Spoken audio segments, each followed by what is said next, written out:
Alright, yo yo yo, it's your boy Yoshikidneo, and we're back with Curse of Strahd.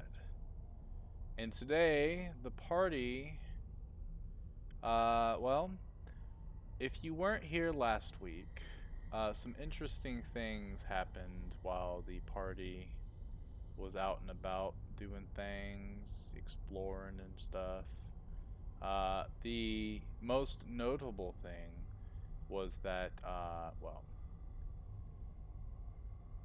they went to, as they were going from their tarot card reading to the city that they needed to take Irene, they ended up deciding, hey, wouldn't it be great if we went and, oh, what is this? Wouldn't it be great if we went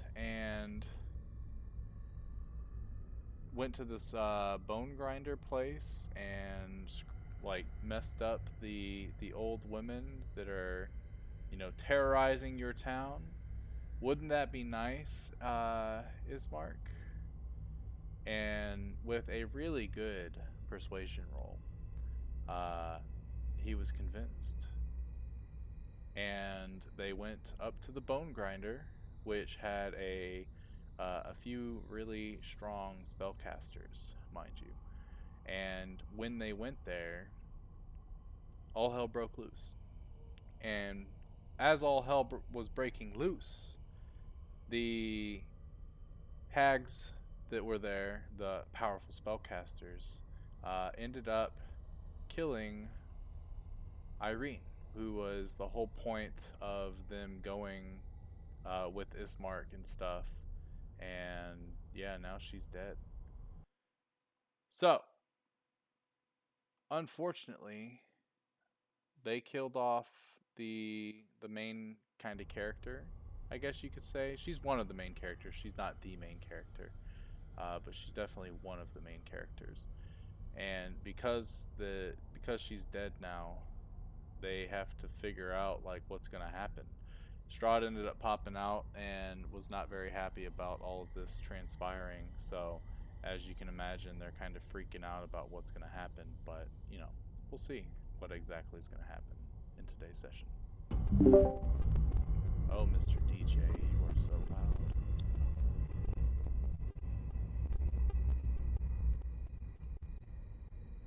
Um, yeah, that's a good volume. All right, cool. So, since I don't think Zach is going to be here, he may end up popping in like randomly. That'll be fine. Honestly, if he does do that. If he doesn't, then it's whatever. But let us do some recap real quick, mainly for Swafford's sake.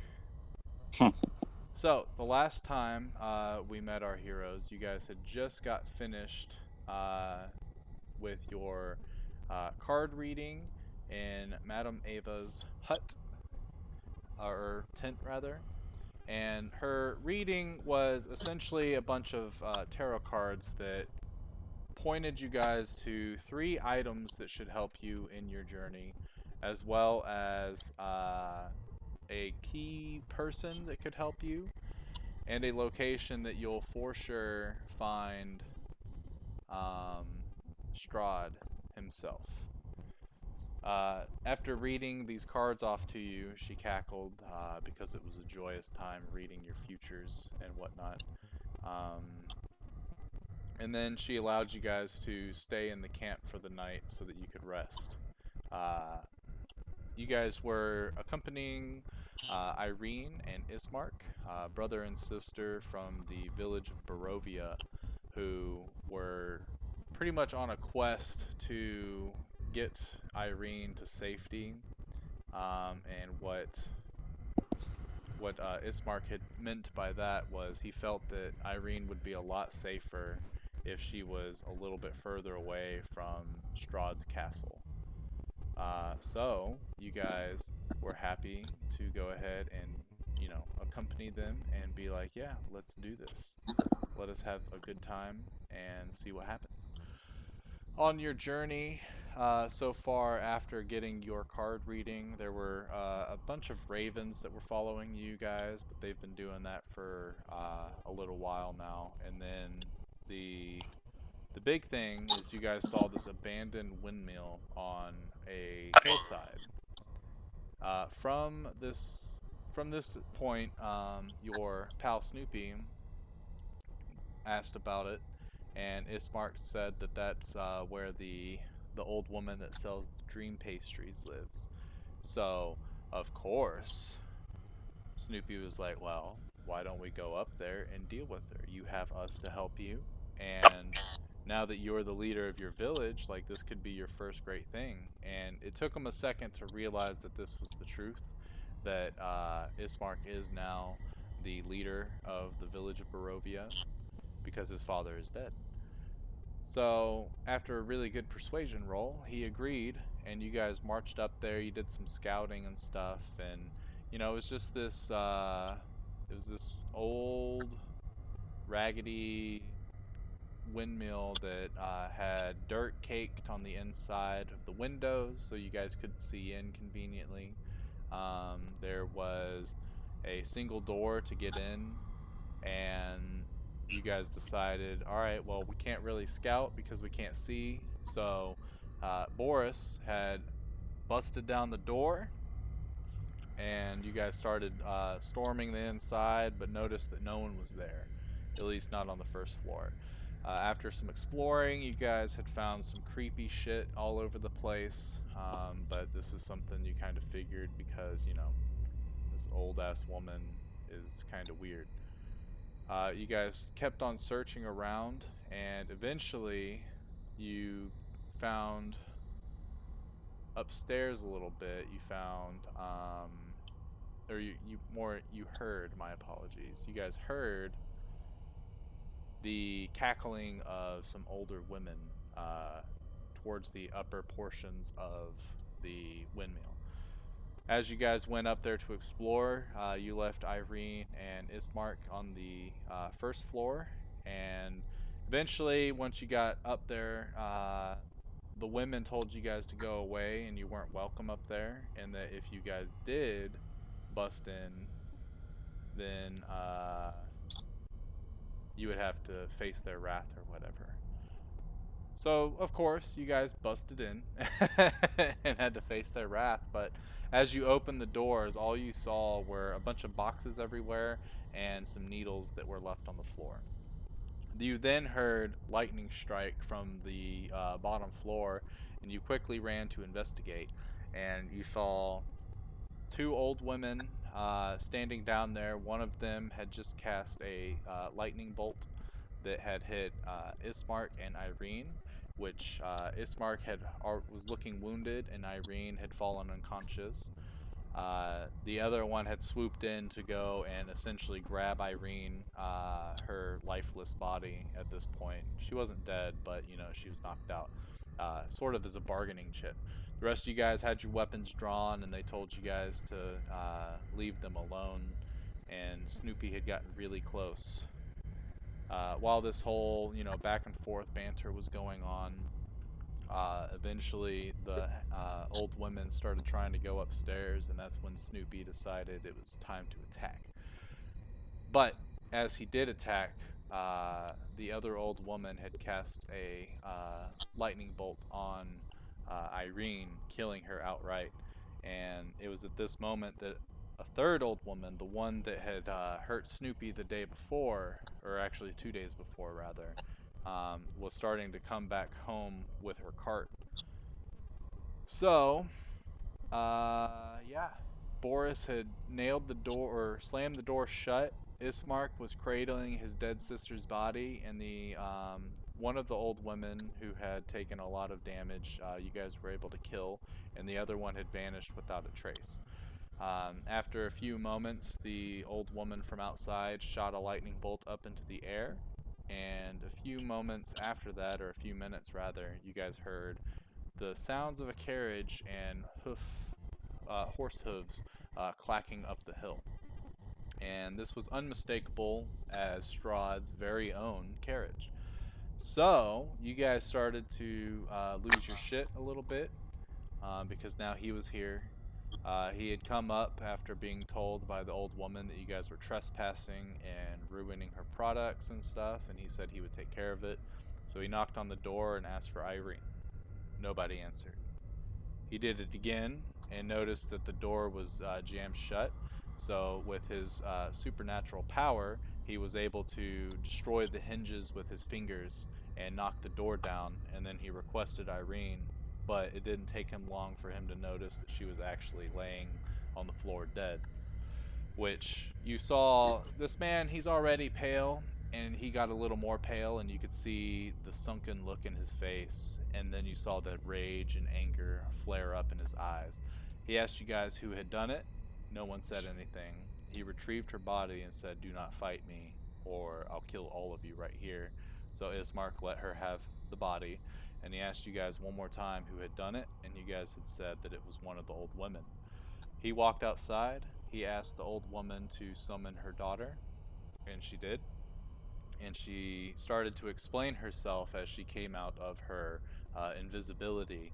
And in mid speech, the sound stopped. Uh, she couldn't be heard anymore, but her mouth was still moving. And then a few moments after that, blood starting to spew out of her neck. And then you saw as Strahd was walking away, there was blood dripping from his fingers. So you noticed a few things from this. Is one, he will not tolerate anyone that brings harm to Irene. And two, that he's got super fast reflexes. So that's pretty fucking scary. He got in his carriage, and after it started to move out or move off for a little bit, he poked his head out and said that, or told the old woman that she was no longer an ally. The next time he sees her, she's dead. And then he looked at you all and said that this was your fault for letting this even happen, and he will make sure that you guys suffer for it. And that is where we will begin our session. I believe we're on this map still. Yes. So let me get rid of this guy. Alright, so you guys are currently in the first floor of the of what is known as the Old Bone Grinder Windmill. The old woman is standing outside, watching as the carriage is now pulling off. She looks back at all of you, and you can see the rage and fury in her head, and she's just like, "Ah! You're lucky. Or maybe I'm lucky. Regardless, you're not welcome here, so I recommend, before you make me even angrier, that you all go. And if you test me, I will do my very best to make you my next meal. Now be gone!" Okay. She goes over to the corpse of her daughter, as you have heard be called, and she starts to, I guess, prepare to move it, but she's waiting for you guys to get out of there. Do you Hurry! want to leave? I'm assuming. Ismark gets up. Can you hear me? I can, yeah. Yeah. Did you want to stay or do you want to leave and fight her? I mean, I, I don't know. Do you think we should fight her? I think I'm we'd not- get fucked up, honestly. Then let's probably we can hit her on the round back. Okay. Go heal up and then attack her. Yeah. So Ismark starts walking out the door, gravely wounded, tears in his eyes still, and he doesn't even look at this old woman as he just starts to walk ahead of you guys down the hill. Let's see. For Boris, I'm gonna give you, Swafford, control of Boris for this round since he's not here, and then Joe, I'm gonna give you control of Ed. So Okay. make good decisions, don't get them killed, or your characters might die too. Who knows? I think it's only No. fair. I think it's only fair if you're playing someone else's character and you're like, yeah, let's have them be our tank now. And then they they Well, it's don't. a barbarian. That's true, yeah. Well, maybe if they were here, we'd be more careful with their character. That's true, yes. Okay. So as you guys walk down this hill, I'm gonna keep you on this map while I go to another one, because you guys don't have a map of the land, so you don't exactly know where you're going. You kind of know, but you don't. But you kind of do, but you also don't. Ball. Anyway, as you guys head down the path, Ismark is awfully quiet. I'm surprised he even wants to be with us. Down. Oh, There's some dirty- What? where's this guy Ed? I gotta look at his slots. I don't think he leveled up to 4, so we'll just have to make good decisions, I guess, based on his stuff. Am I leveling him? No, no, no. Well, so you can play him as a level 4 character and just don't add anything or subtract anything from his sheet. Actually, Can I I'm change gonna, his health? yeah, I was gonna give him the average HP, which is 5. So he should have, Plus 1, so that's he should have 30 yeah. max. So you can go ahead and change that, and I will annotate his sheet to show that. 5 plus 4, because y'all are level 4. And I'll do the same for Boris real quick. I'll just make him take the, oh, I think I already gave him HP. Did I? Yeah, I already gave him HP. Yeah, it looks like it.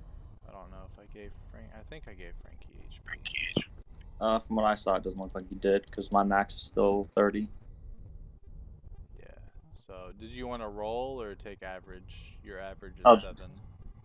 I'll just go average. I'll go up to So it'll be 37. 7. Well, no, because you had your constitution, so you should be at 39 now. There we go. And then do I gain that HP? You gain. You just gain the hit point maximum. You stay where your current hit points are. Got when it. you level up. Once you do a long rest, you'll end up getting them back. If you were full health to begin with, then I would do it that way, but you weren't. Man, I was 1 under. Yeah. You still got hit. So at the end of the little trail, Ismark stops. I was gonna heal Ishmark. Okay. I said, Ishmark, come here. He continues walking away. Ishmark, slow down. I will heal you. I think I've had enough of your help. I think I've had enough of your help. And he keeps looking at, each time he says this, he looks at one of you differently. I've especially had enough of your help. And he looks at the dog. And I apologize up front, but this is not anything like I expected this whole adventure to go. I was hoping that we would be I able to think go. you will be great, inspiring leader. Did it pop up? Did what pop up? Damn it. Oh, I see. Tried to hit him with the healing word while he's yelling at us. He looks at you in grave frustration as you cut him off with your words. I'm going back to the village of Borovia, and I prefer to do it alone. If you are going back, at least give me a head start so I don't have to be in your company anymore. At this point, I don't believe that I want to be friends with the people that got my sister killed. I do not wish you any ill will, but I also do not wish to help those that are more reckless than they should be with other people's lives. I do appreciate you offering to take me this far, and I am very upset that this all happened. But I feel like with certain situations, different strategies should be thought of. So for now, this is goodbye, and no offense, but I really hope I never see you all again. And he turns around and starts walking away the way you guys came. Do not forget that it was your decision that ultimately led us to this path. He raises a middle finger behind him, knowing damn well that it wasn't.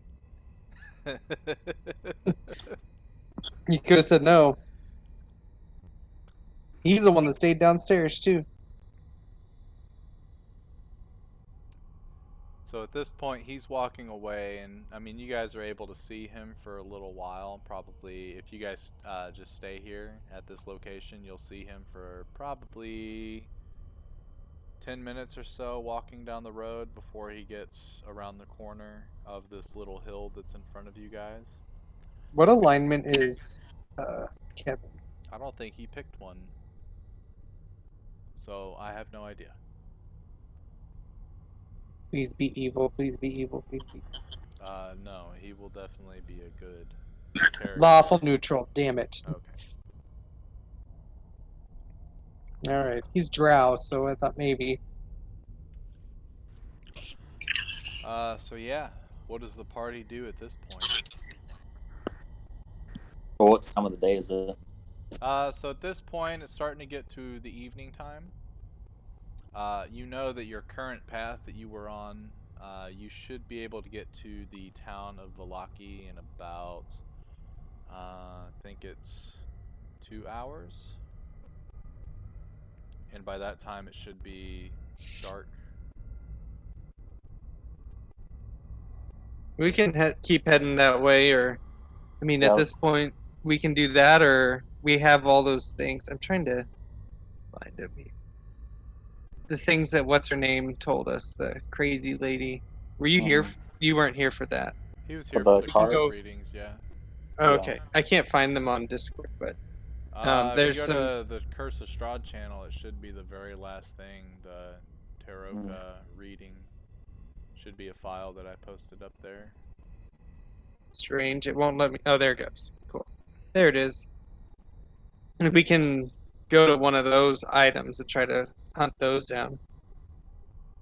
Well, I mean, it looks like we've all lost, a good bit of hit points here recently. Yeah. I think we should just go to the town and spend the night, and then start off in the morning. That's a good idea. Let's do that.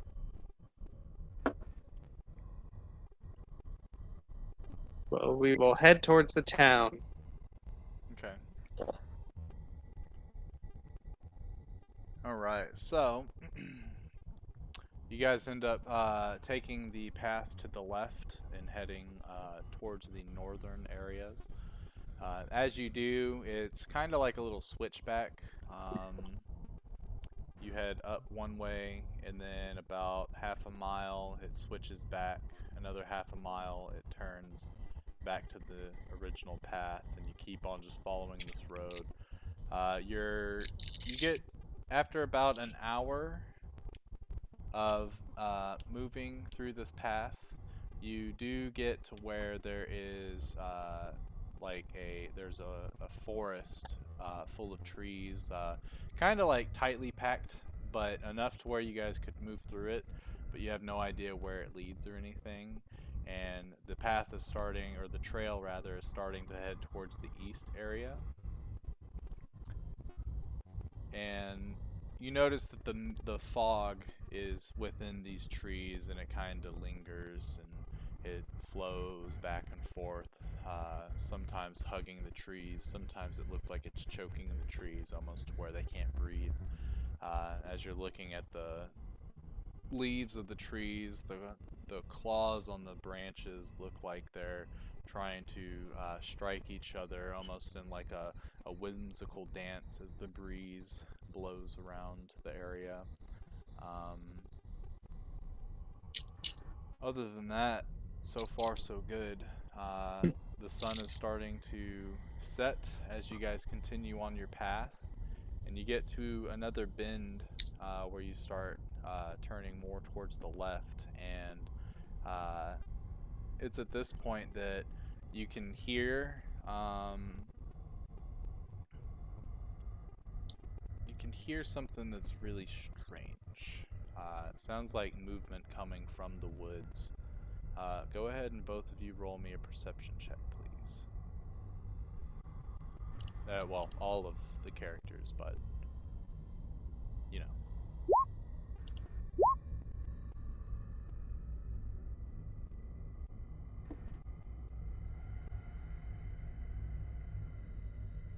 First one's Snoopy, second one's Ed. Okay. Yeah, first one's Frankie, second one's Boris. Okay. Let's see.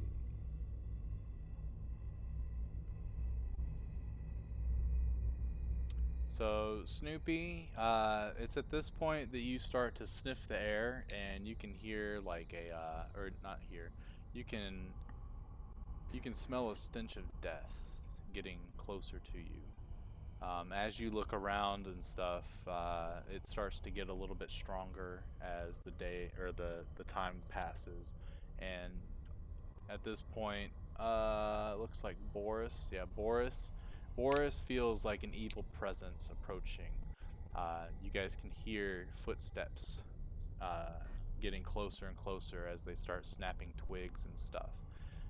All of a sudden, coming from the left and from the right of the forest, you see what looks to be four humanoid figures with rotting flesh start to walk towards you. I will put all of you. Let's see. Can you guys see your tokens? Mm-hmm. Mason's not there.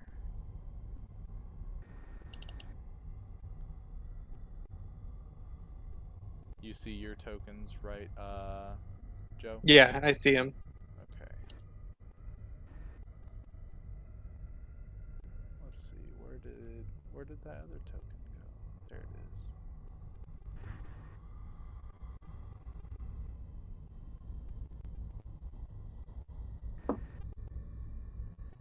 Sorry, my internet is pretty slow, so when I try to do certain things, oops, like that.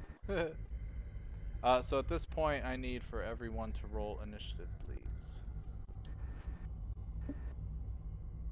Do you know what Ed's divine or channel divinity is? Yeah, his is his channel. He still hasn't added that shit to his. Man, this is a hard group of players to play for. They don't Why do won't my shit. initiative work? All right, there. Oh, you Okay, got there it. you You're go. on there. I just didn't have the turn order. Ed. So you have a 19 for Snoopy. No. Your initiative's +4. So the 19 should be. Oh, you need to. Let's see. Ed has the 19. You have an 18. There we go.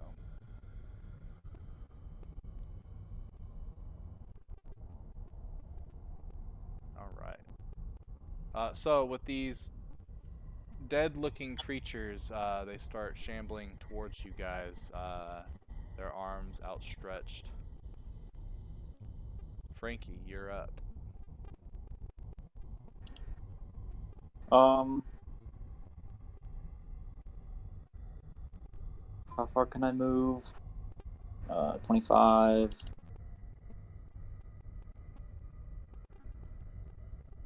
Can I get on the other side of one of them? Or do I have to go around? Yeah, your movement speed should actually be more than 25. My character sheet just says 25. If you would update your shit, then you'd be fine. Because you get unarmored movement as a barbarian, so you get an extra, I think, 10 at this level. Well, I'm gonna go right there. Okay. I don't know. Didn't know that my short stubby legs could move faster. Yeah, when you don't have armor as a barbarian. If you weren't a barbarian, you wouldn't have been able to, for sure, yeah. And there are, so, just because this is a generic battle map, just for the ease of things, You're currently on the trail heading this way. There are trees over here, and there are trees over here. Yeah. Okay.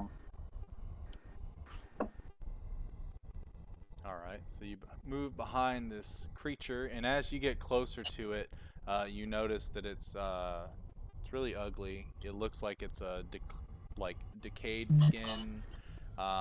There's a lot of missing teeth. The hair is almost gone for some of them. Their clothes are like ragged and ripped. Some of them actually have, you know, mortal wounds on them, which indicates that these are probably undead as you're taking a look at them. But yeah, there's your movement. So from there, what do you do? I'm gonna hit it. All right, go ahead and roll attack. Let's see. We're gonna boop him. That will miss, unfortunately. And I don't think. Don't forget about. Do you have an ability called Reckless Attack that gives you advantage on the attack, but they get advantage on you? But then I don't know if I have that. you do. You're a Yeah. barbarian. Okay. Well. Just so you know, it's like one of the best barbarian features is when you rage, you take half damage. So the advantage, giving them advantage, is worth you hitting them. Oh Okay. yeah, speaking of rage, you're a totem warrior of the bear as well. Since you didn't pick anything, so I just picked the totem warrior. It's in the player's handbook, so you can read up on it to see what Got it. exactly it does. Could be helpful. But basically, you take half damage on anything but psychic when you're raging. It's really good. Got it. Okay, so that is his turn. Ed's turn. Ed is going to run. Oh, he's gonna come over here, and he's gonna cast Sacred Flame on the one that Frankie attacked. Okay.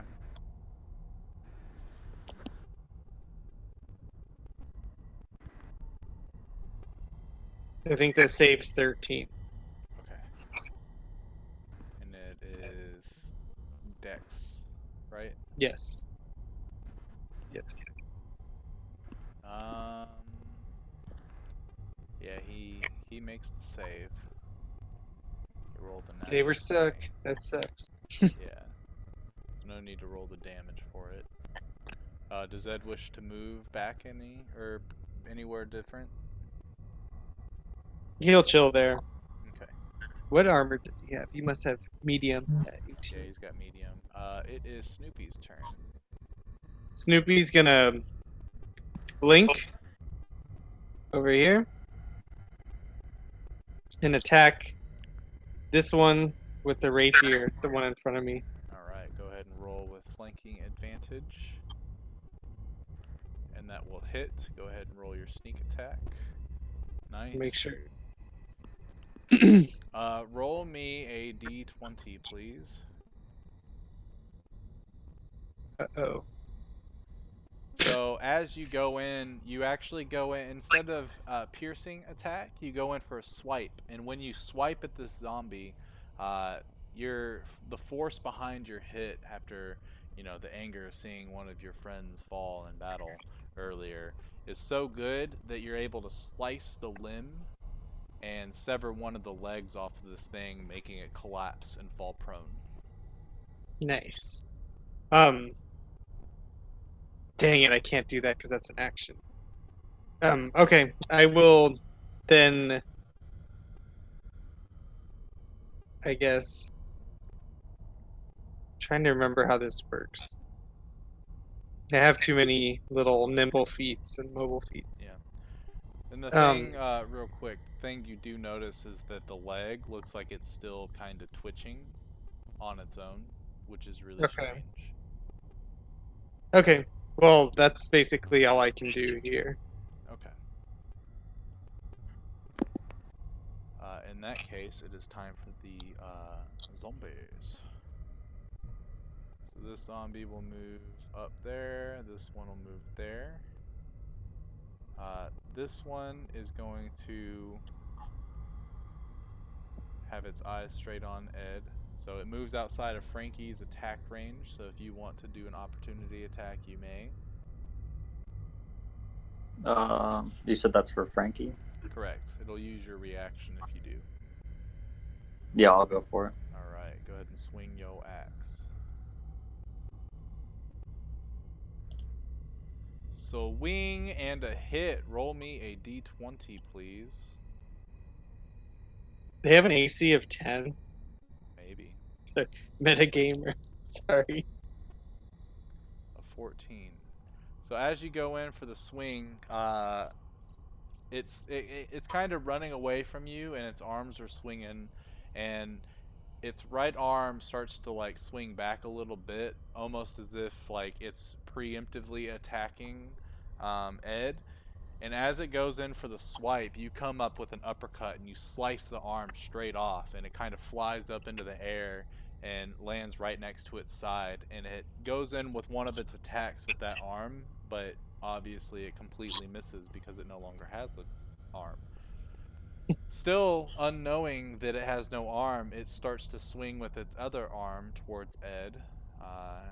That will hit. No, it won't. He's got 18 armor class. Never mind.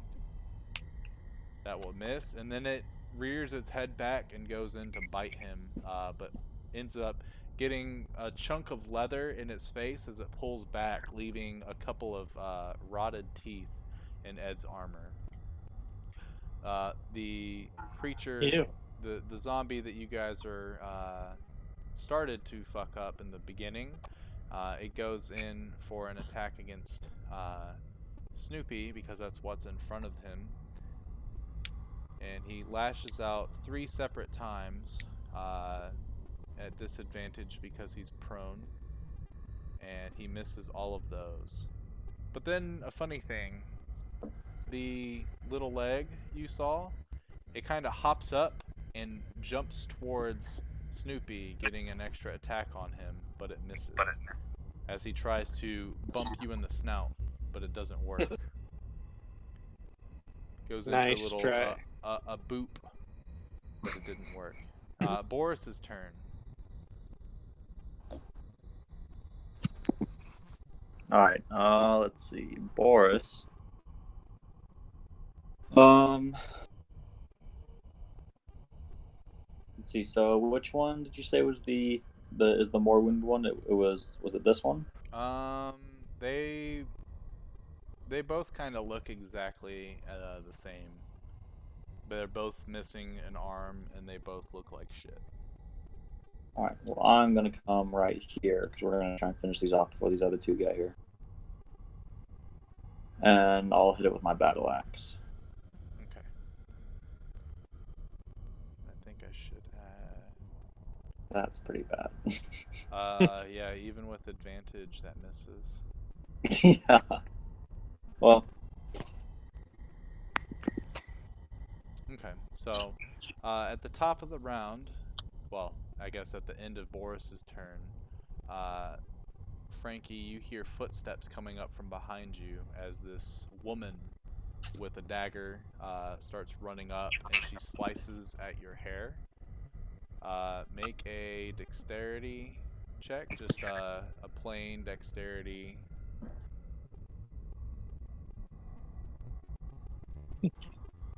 Instant decapitation.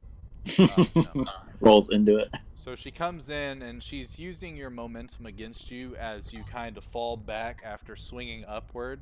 She's able to reach out and grab your hair and slice a good chunk of it off before she retreats. Wow, what a bitch. Yeah, she retreats behind some of the woods, and as you kind of look back to see what the hell just happened, you don't see any trace of her. And now it is your turn. What the fuck? I'm gonna hit the zombie again.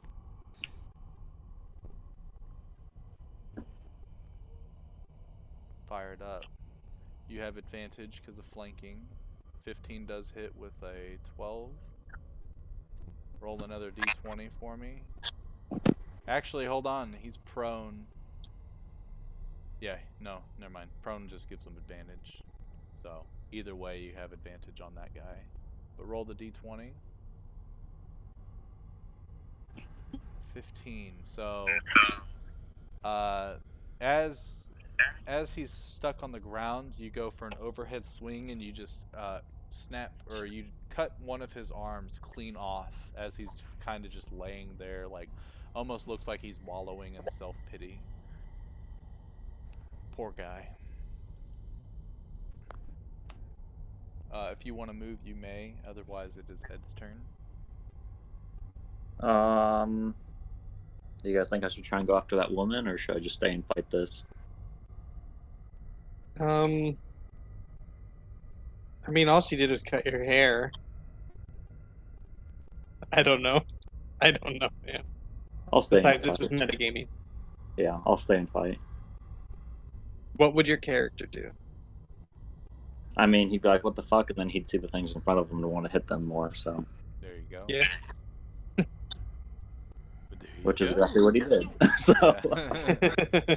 All right, Ed, what you got? Ed doesn't have very many damage spells. So, but I think he didn't take any. He's going to cast Spiritual Weapon. Well, so I don't think that Kevin's actually added all the, because I told him to add all the cleric spells because he can change them, and I'm assuming since you don't see them on there that he hasn't done that. You are correct. Yeah, so that's on him for not doing it.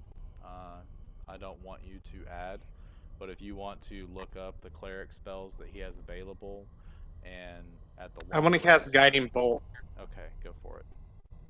on this one. This one here. Okay. I think that's just a ranged spell attack. It is, so it's a d20 plus his Can I wisdom roll a modifier. d20 here? It is d20 plus 5, so 19. Yeah. And then I think it's 3d6. Yeah, so roll 3d6 because it hits. Really, my d6 doesn't work, huh? I think that's 18. Oh, yeah. Huh, yeah. I'll change the d6 to make sure you guys can roll from it. But that is 13 damage. As the guiding bolt hits this zombie in the chest, it starts to glow. So the next attack against it will have advantage. Let's see, visible to players, all of them. Alright, now that d6 should work. Must have just missed it. Now it is Snoopy's turn. Snoopy is going to take an attack at the prone bro again. Alright, go ahead and roll with advantage. Alright, how do you want to do this? Anything special? He's got missing an arm and a leg, Yep, and he's prone. yep. I'm just gonna shove that rapier straight down his throat.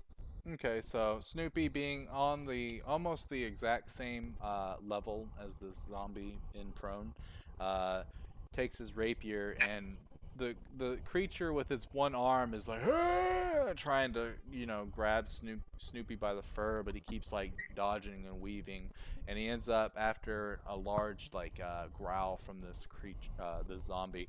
He just takes the rapier and shoves it directly down his throat and sort of like moves it around a little bit, and you guys can hear the slicing of organs on the inside as Snoopy retracts his rapier, which is covered in this black goo, and the zombie, with its mouth open, its head kind of plops over towards the side and rests on the ground, and it lays there lifeless. No movement. What about the arm and the leg? What are they doing? They have stopped moving at all. I want to pick up the leg in my mouth, Okay. yummy. So. and then, I think that's how I'll end it here. Okay. So the other ones are going to, let's see, these guys I think can get up close and personal. So the two surrounding Ed will get advantage. The one that's been hit with the guiding bolt will not have advantage on Ed. So the one that was hit with the guiding bolt will attack first, missing all 3 of its attacks. Yikes, these could do some serious damage. The one under or right to the side of Ed attacks 3 times, connecting with one of them for 2 slashing damage as it Never mind. yeah, as it smacks him with his claws. The other guy is not prone. If he was, he would stand up, and he'll attack. He'll attack twice with his one arm, or he'll attack twice. One with his arm that he has attached to himself, and you watch the other arm animate and try to like grab him at the ankles, but Ed's just able to kind of kick it away. And then it tries to bite him, but the thick leather is just, it's too thick. THICC. That is their turn. So now it is Boris's turn. Boris is gonna try and finish out this one. All right. That will actually the one that's on. Yeah, he's got advantage because of Snoopy's location. So he will hit it for 5. Go ahead and roll a d20 for me, please. And with that, he is able to take off the other arm of the zombie. Outstanding. It's but a flesh wound. Come back, I'll bite your legs off. All right, now it is Frankie's turn. I'm invincible. All right. Frankie is going to, let's see. How far is it to here? To get there, 20 feet. I can make that. All right. Yeah. What is that? 25 feet, same thing. Yeah, I can still make that. And we're gonna hit this one. So you have advantage because of guiding bolt and because of flanking. Exactly. And I don't know if you were aware, but double advantage doesn't do anything extra for you, unfortunately. Also, I didn't think so. I just figured I'd get myself in a good position. There you go. I can dig it. I like that. So go ahead and roll a d20 for me again. Ho! You take off one of its legs and it falls prone. As it sits there, it's kind of on its back. It kind of looks like a turtle. How they try to like roll over on themselves again, but it just doesn't seem to work. Mm-hmm. With that, if you want to move anymore, you have, I believe, 10 more movement. Otherwise, it is Ed's turn. No, I'm gonna stay there. Ed will cast the old sacred flame on the boy that we've been smacking, the limbless guy. Okay, the one that is kind Between all 3 of us. Okay, gotcha. Go for it. I mean... Oh, yeah. I gotta do the thing. Yeah, he fails. But it's not enough to kill it. But Dang it. It's like right there. You definitely can smell some of the charred flame. It smells really gross. Snoopy, your turn. Can I, as a bonus action, attack with the leg of the zombie that I have in my mouth? Since you have like a spectral hand holding your rapier, I will allow it because it's funny.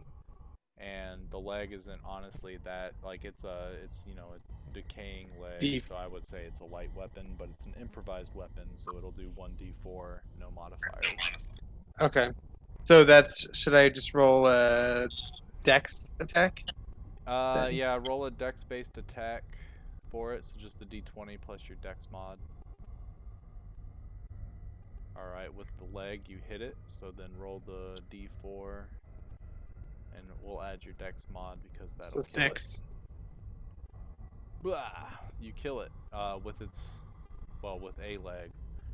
You're not, at this point, you see so many limbs everywhere that you're not really sure which leg this one belonged to, but you beat the shit out of its face with it, Awesome. and you still have your rapier attack.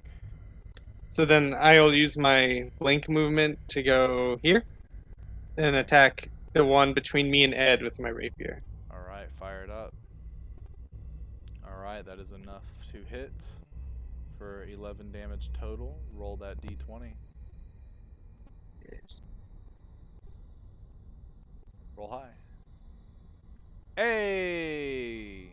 So as you beat the shit out of this one zombie, knocking it over the head with a zombie leg, you immediately blink yourself behind this other zombie, and as you're like floating through the air, you take your rapier and you use your puppy paw to sort of like smack the hand to give it a little extra momentum, which is just enough to wipe the head off of this zombie. And the Hell yeah. zombie, yeah. Let's see. Double Yeah. kill. So the zombie, it doesn't die. You watch as the head lands in the ground, looking at you. But it's like, so think of how, you know, a head's range of motion when it's, you know, not able to move, like its eyeballs, and you're in its complete like left side of its vision, and you see it like using its mouth, like its jaw, to try to swivel its head to where it Nice. can look at you. And it's just sitting there like gnawing at the air, hoping that you get closer so it can bite you. And you notice the rest of the body is still upright and moving, which I assume your turn is over. Yeah, I mean that's all I got. Yeah. So the arms lash out blindly at Ed, both of them missing from that one zombie. The other one without a leg and without an arm, I think, also tries to attack Ed. And it's finally successful with biting his ankle for 5 piercing damage. Are you doing the HP on him? Or... I did, Yeah, you yeah. are. Cool. Other than that, these zombies cannot do anything else. It is Boris's turn. Alright, Boris is gonna come over here. We're gonna hit this fucking zombie. Ooh, if only you had advantage. Don't But we have advantage? no, the zombie on the other side of him is a zombie. Oh, I thought just because he was surrounded in general, he was. Nah. Reckless attack. Oh. But you do 10 damage to it regardless, because you do. Oh, wow. Roll the d20 for me, please. Roll high. That's not high. You cut off the other leg of this zombie, or cut off a leg. This one hasn't lost a leg yet. And the body falls over, and you see its arms flailing. You see its head still using its, using its jaw to get it to where it's in more of a direct line of sight of Snoopy, which it does complete its rotation, and it's not able to move, but it's trying to bite you still from 5 feet away, but it doesn't seem as if it's gonna work. If Frankie or Boris wants to move, he can. Otherwise, it is Frankie's turn. No, he'll sit right there. Okay.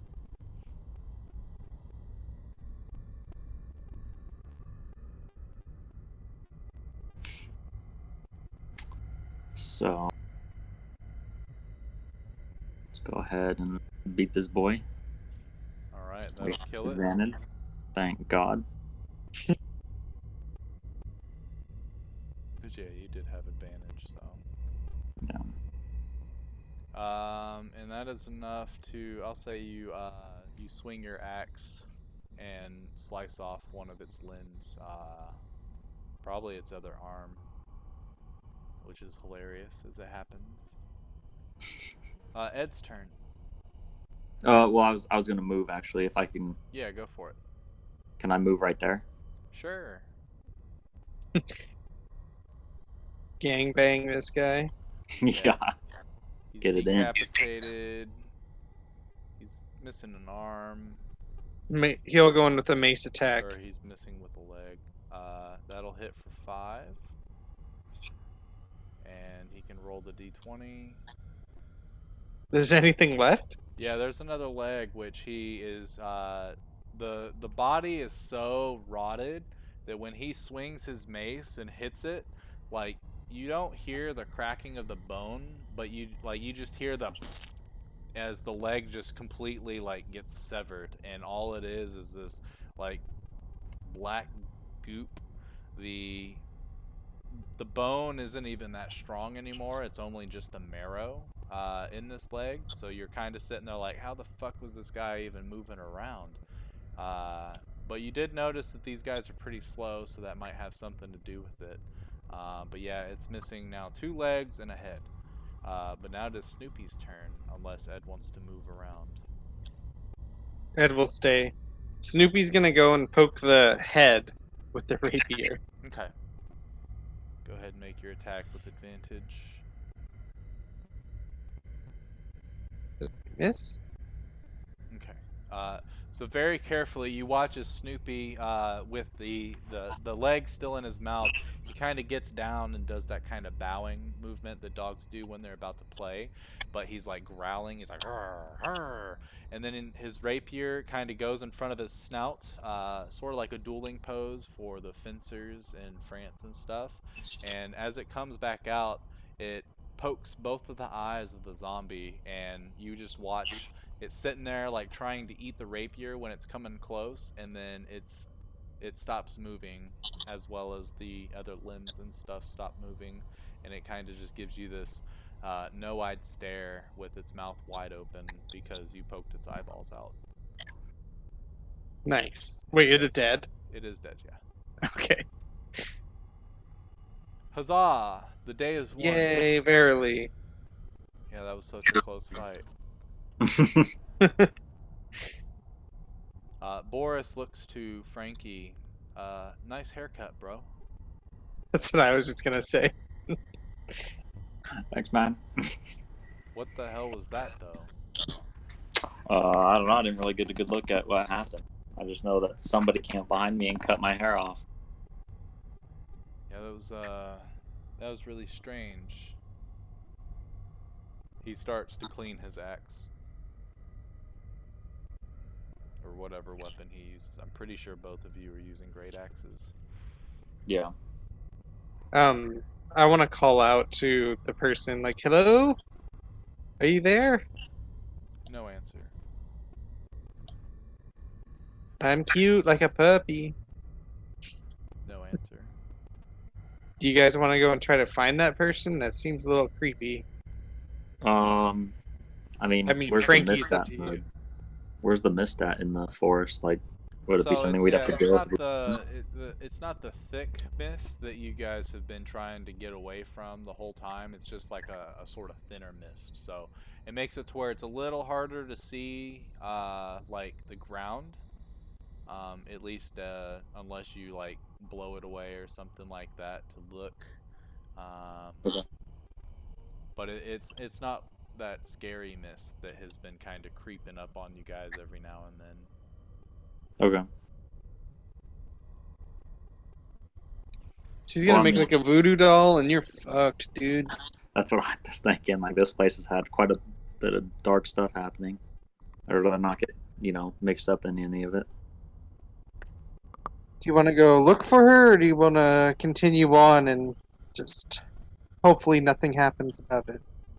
Well, I mean, I don't really have any tracking skills, so I mean, if you think that, I can one of track. you guys, yeah, if one of you guys do you think you can find her or something, like if we can find any kind of trace, going into the forest, then, I'd say let's give it a go. All right, Brady. What do I see? What do my dog eyes see? Go ahead and roll me Or perception sniff. at advantage since you're using your nose. Yes. And you go to the area, and as you start sniffing, you don't pick up any scent of this woman. All you smell are those zombies. You start Hmm. moving towards the tree line, you keep sniffing, and all you smell is those things. And as you keep trying to go further and further away to pick up a scent of this person, all you get are the stench of the zombies, and they're kind of coming. It's almost like it's coming from all around the area, as if this was kind of planned out. Upon further investigation, you get to a couple trees, and you can see some sort of like black goo that's smeared onto the tree itself, which is very, very similar to the entrails of these zombies that you just slew. Interesting. Did we get any glimpse of the girl that attacked Frankie? Frankie saw just like a very little bit. Like he saw that this person was very nimble, so they were quite skinny, a little bit smaller frame, which you would assume would be female. So you know it's Mm-hmm. a female, but they were covered head to toe, and they made no sound when they snuck up on Frankie like that. So obviously this person is trained in this sort of thing. Let's see. And as you look, Well, you also look at the ground, obviously for footprints, and you see none. Hmm. well, I've done all I can do. Yeah. I guess as of now, we just kind of hope that nothing bad happens, and maybe just try and keep heading to town. Yeah, I agree. Okay. So you guys go ahead and you just clean yourself up just a little bit. You start walking. Um, and at this point, like the sun has started to set. It'll definitely be to where it's kind of uh, like it's dusk right now, so it's like a sort of reddish sky. And you know, by the time you get to the city, which you are thinking it's probably going to be another hour, maybe hour and a half, by that time you should be set and at the city of Valaki. So, as you guys are heading that way, you you notice that the trees on the right side start to like after moving for about 20 minutes or so, you notice that there's a little clearing, and from what you can tell from the little reflective light that you have, you can see a water source, probably about less than half a mile away from the road, but the rest of it is all covered in trees. As you continue forward, you end up getting probably you reckon you've probably moved about a mile and a half at this point, which has taken you a better part of an hour or so, and you start to hear a very strange noise, and it's only strange because of the lack of this noise that you hear normally. You start to hear the chirping of birds, songbirds, um, instead of the cawing of ravens and crows. Nice. I bark at the birds. All right. Get, get him, boy. The birds continue to chirp somewhere within the forest.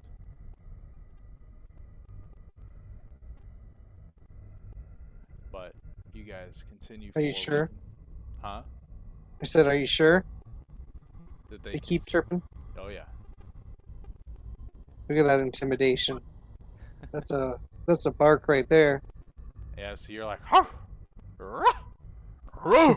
Kind of like how Simba when he's getting encroached by those hyenas, and all of a sudden Mufasa pops out of nowhere, and he's like, "Oh wow, that was my roar! I'm so cool!" And then he pops in, and he's like, "Oh shit, no, I'm not." That's kind of how you feel, except for there's no bigger dog that's behind you, and you're actually Oh kind of yeah, cool.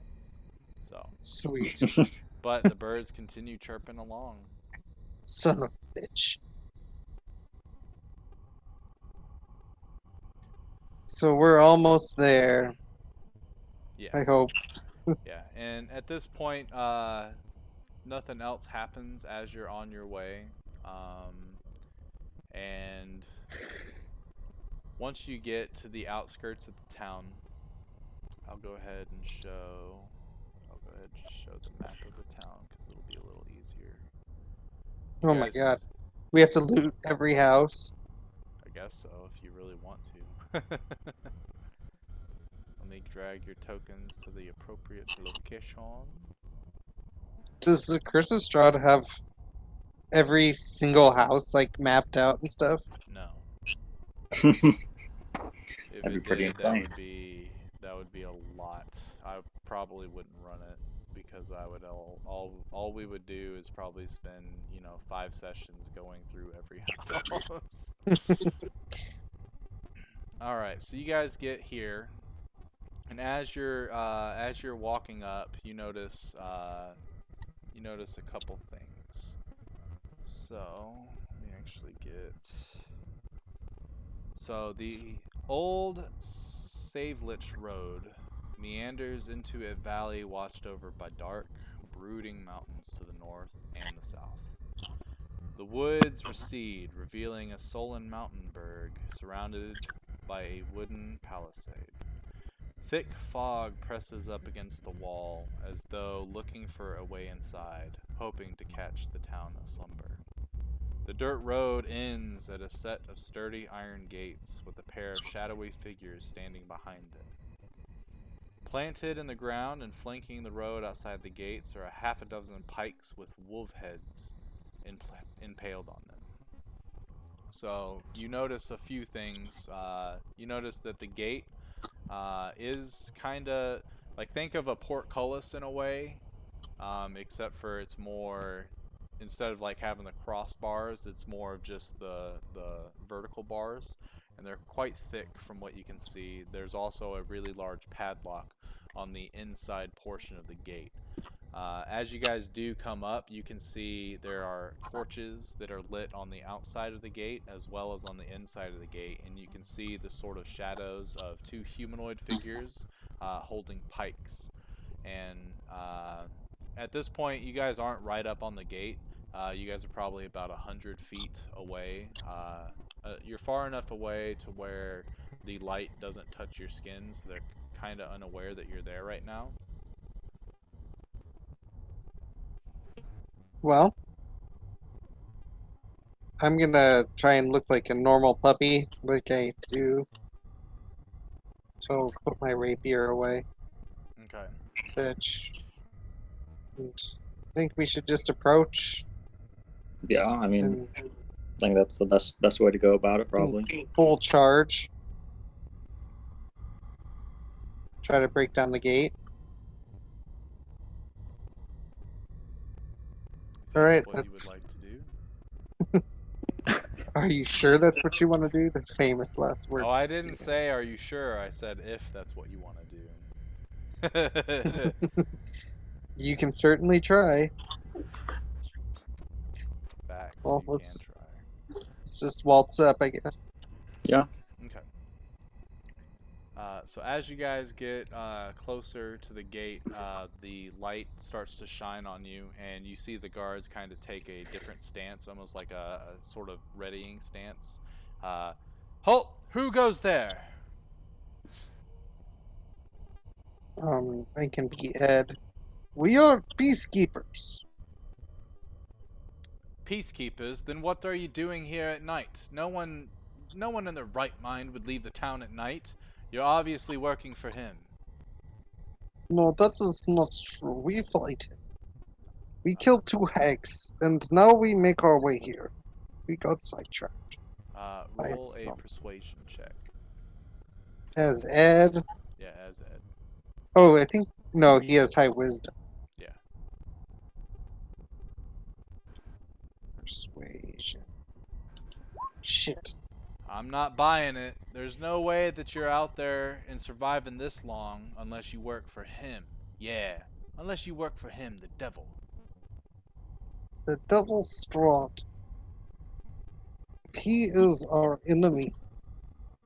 That's exactly what someone spying for him would say. Spy says what? It is also something someone that is not a spy would say. You can see the guards look at each other and look back at you. You can't see their faces, but you can guess that they're probably like, duh.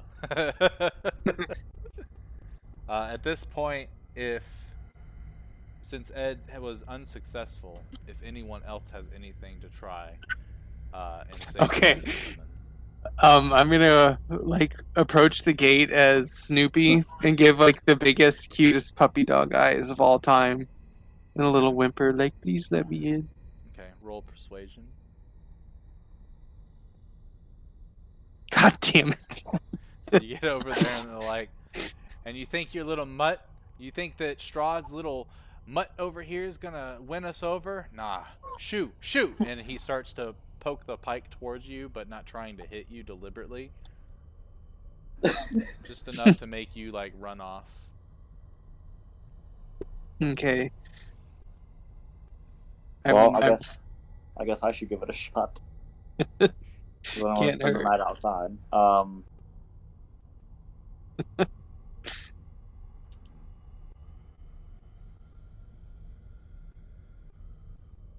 I just tell them that we are adventurers that were, I guess, that are passing and looking for a safe place to stay, so we don't get, messed with out here in the forest.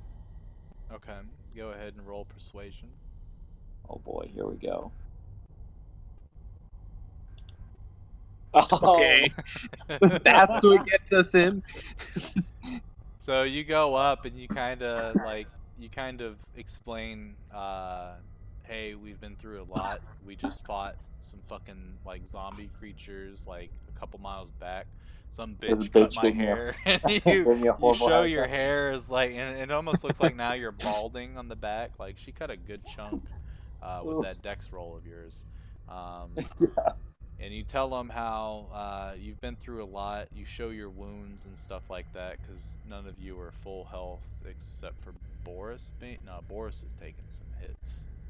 I'm pretty sure he's taking some Ed's hits. got some teeth marks in his leather, and I have a zombie leg in my mouth. So Yeah. So after Frankie, you start showing all your wounds and stuff. The guards kind of look at each other and like, well, you promised that you're not working for him, right? And Yeah, you do understand that if we find out you're lying, that all the gods will be wherever you are, and we will do everything we can to kill you, correct? by all means. We just need a safe place to stay tonight. Okay. They one of them reaches for the key ring that's on their pocket or on their belt, and they grab it and they undo the lock. And as they start to remove the chain, hurry, hurry, come on, go! And as the gate starts to swing open, you hear the noticeable creak. When a door starts or a gate starts to swing open, and it obviously needs some WD-40. And as that creak starts going off towards your south in the woods, you can hear the howling of wolves. And then you guys start to shuffle in, and as the guards they hurriedly like move, and they push the gate back and they try to get the chain and they start fumbling the lock and stuff like that. You guys can see off in the distance about 50 feet away, you can see two dire wolves running towards the gate as fast as they can. And it's almost just in the nick of time that the guards are able to clamp down the lock on the chains, that the wolves sort of like lash out and start trying to claw at these guards' faces through the gate, but are unsuccessful as the guards kind of fall back. And as they're moving back, they grab their pikes and start stabbing towards the gate. But at this point, the wolves start running away and vanish into the darkness. And both guards are sitting there. One of them's on the ground with their pike in front of him, and you can see he's noticeably shaking, while the other one is sort of fumbling with the key to find the right one. He puts it back in the lock and makes sure that it's nice and like it's locked like completely. And then they kind of give out a really, really low sigh. Well, the fact you guys didn't make them stop, or make us stop to let those wolves in, uh, I I apologize up front for doubting you all. Unless this is part of your ploy. Uh, sorry, I don't mean that. You have to understand. Believe Things. us, we've been out there. We understand your amount of caution dealing with Really strangers. smooth, guys. Very smooth. Does Ed know mending? I don't think he has it prepared. No. Actually, no. His cantrips he can't change, so his cantrips are set in stone. Okay. Whatever he has, that's what he's got. It's only his first level spells and above that he can change per long rest, as long as he's got the slots for it. Speaking of cantrips, did you know I know a cantrip? Yeah, I you know know. guidance. I forgot about. I keep forgetting about that. I should use that more. Yeah. All right. Anyway, they stumble up after, or the one guard extends an arm out and um, he tries to help out the other guard stand up. And as he does, he brushes himself off, and the guards look at you and go, "Well, uh, now that you're here safely, my recommendation would be to go to the Blue Water Inn to find yourself a room for the night."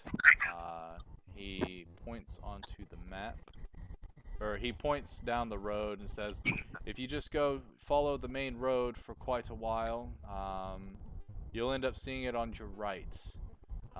It'll be the only town or only place with people coming and going. Can't miss it."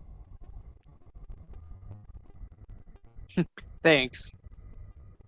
I say it's Snoopy. Okay. So you guys have successfully entered the town of Valaki. Since it is nighttime, let me find. Cause I had a music thing for this. It's like a mile-long town. That's pretty big. Yeah, this is. So you guys know that this village. From what Ismark had told you guys, that this village is quite larger and quite more defended than the town that he was from. Uh, so you definitely know that there's probably more defenses, more of a chance of you guys being safe here than there are anywhere else in this land so far. Well, it's a good thing Irene died because I think we would have brought death to a lot more people had we made it here with her. That's one way of looking at it. Okay, so you guys head straight for the tavern. And as you get a little bit closer, you do see the lights. An error occurred while trying to play my music. Are you shitting me? Oh wow, an error is occurring. Oh, there it goes. He did it. Oh, this is not the song I wanted. Sorry, gentlemen. This is the song I wanted.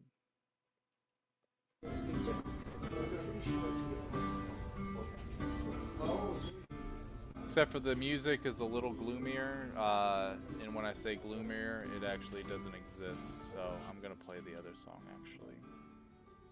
But anyway, as you guys are walking towards the tavern, you do inevitably find it, and there's gray smoke issuing from the chimney of this large two-story wooden building with a stone foundation and a sagging tile roof, upon which several ravens are perched. A painted wooden sign hanging above the main entrance depicts a blue waterfall. As you guys get a little bit closer to this place, the ravens do start looking at you, and one of them One of them seems more familiar than the others, mainly to Snoopy. You give it a little bark. All right. And the raven kind of like has a little. It gives you whatever a low chirp would be, for a raven. It does that. I'll wink at him, but then I realize that I'm wearing an eye patch for no reason, and that he can't tell that I winked. That's actually hilarious. So you guys walk inside, and as you do walk inside, let's see. I need to do a thing real quick.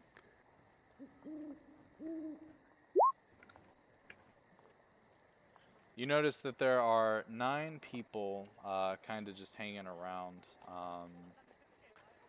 Some some of them are, or actually most all of them are wearing like these really dull gray and black clothing, and they all have a cup in front of them that's almost filled with wine, and then there's a pitcher in the middle of a few of the tables, and you keep seeing no one's saying anything, but everyone is like just drinking silently to themselves. So there's like it's kind of off-putting in a way because you expect a tavern to be kind of happy and having some music and stuff like that, but you definitely do not see that at all.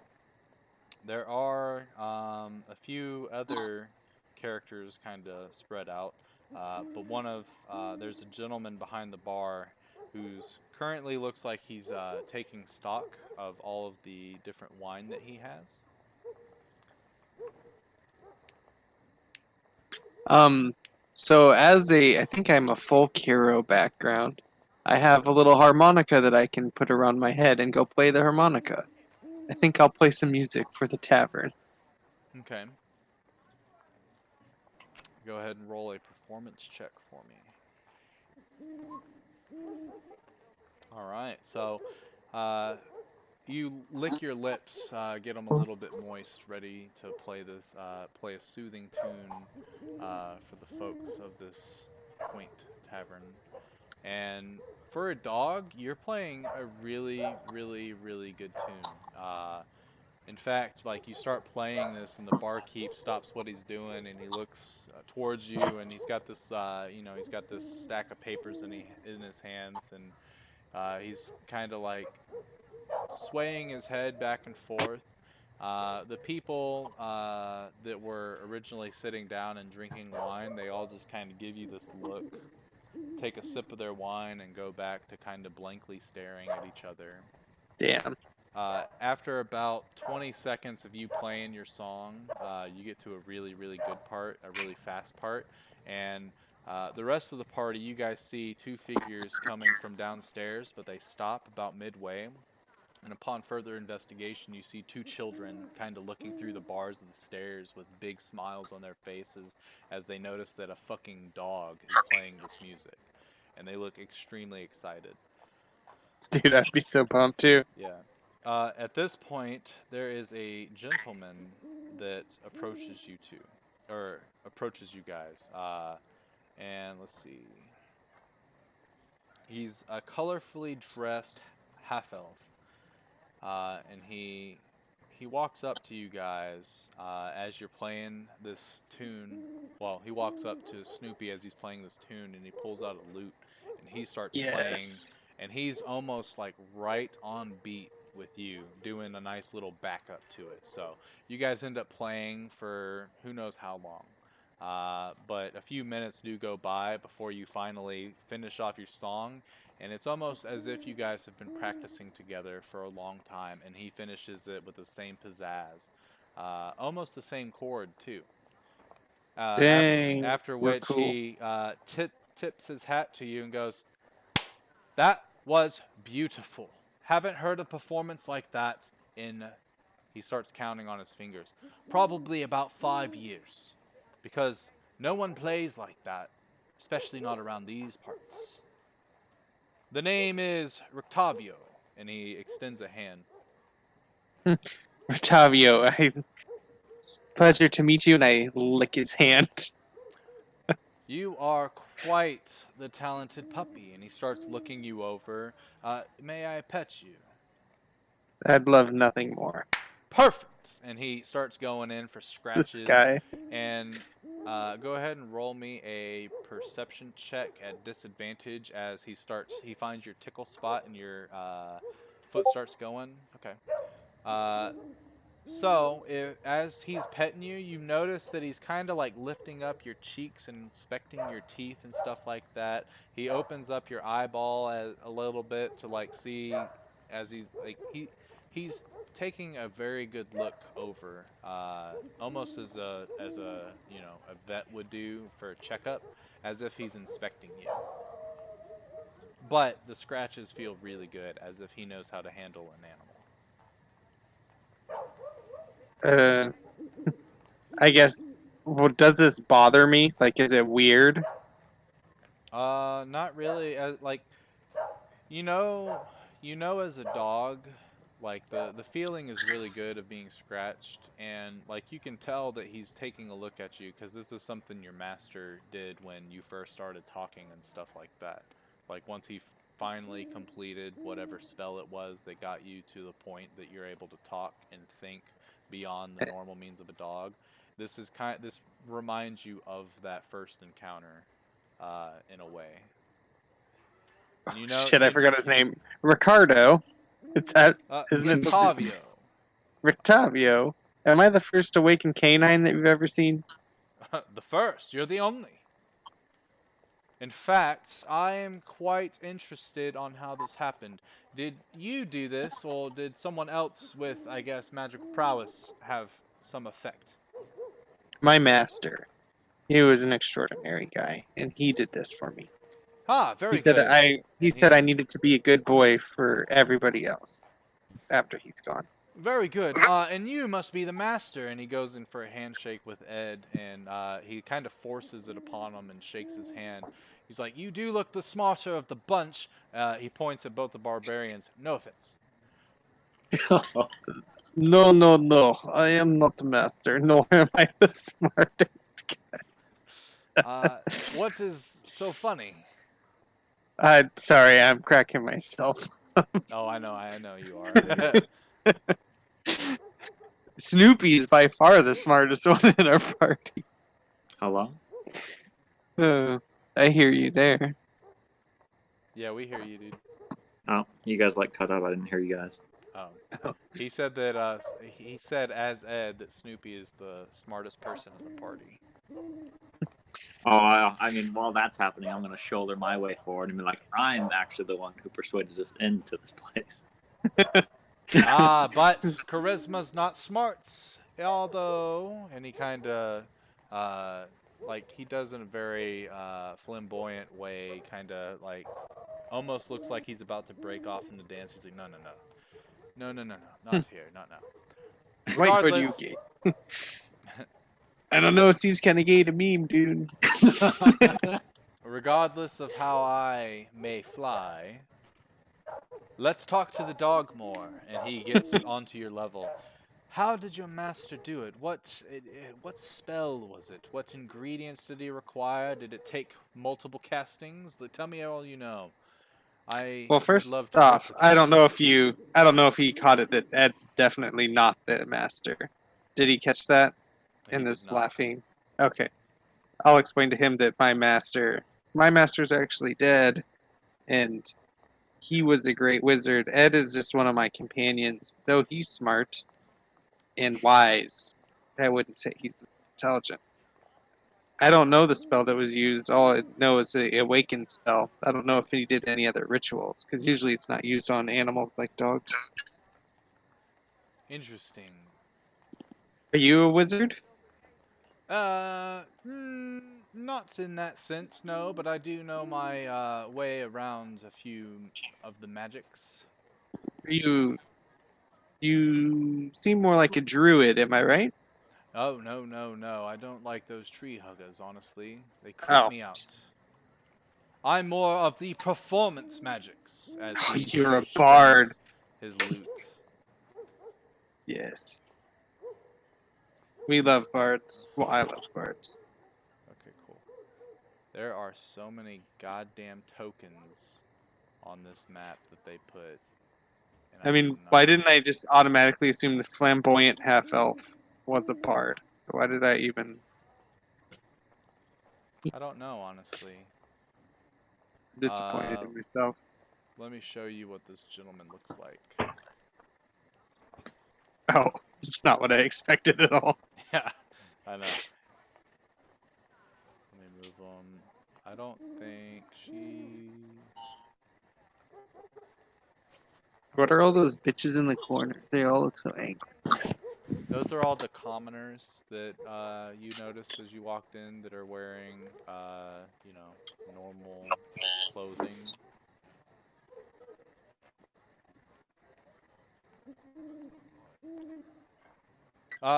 Would you all like to have a drink with me?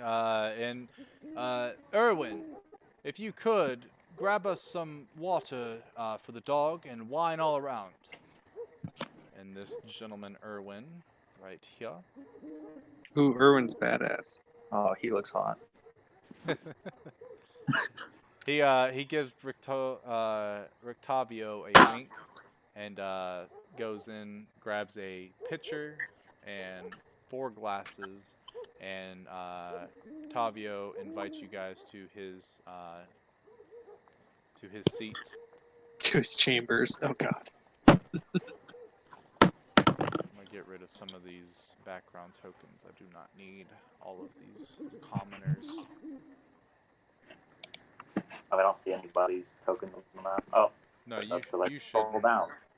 You should I'm an only see a idiot. few of them. But there's like all these commoner ones that are in the background. Well, I was just staring at the roof. I didn't realize I could scroll down to see the different levels. So I'm just an idiot. Oh, you can see the roof? That's funny.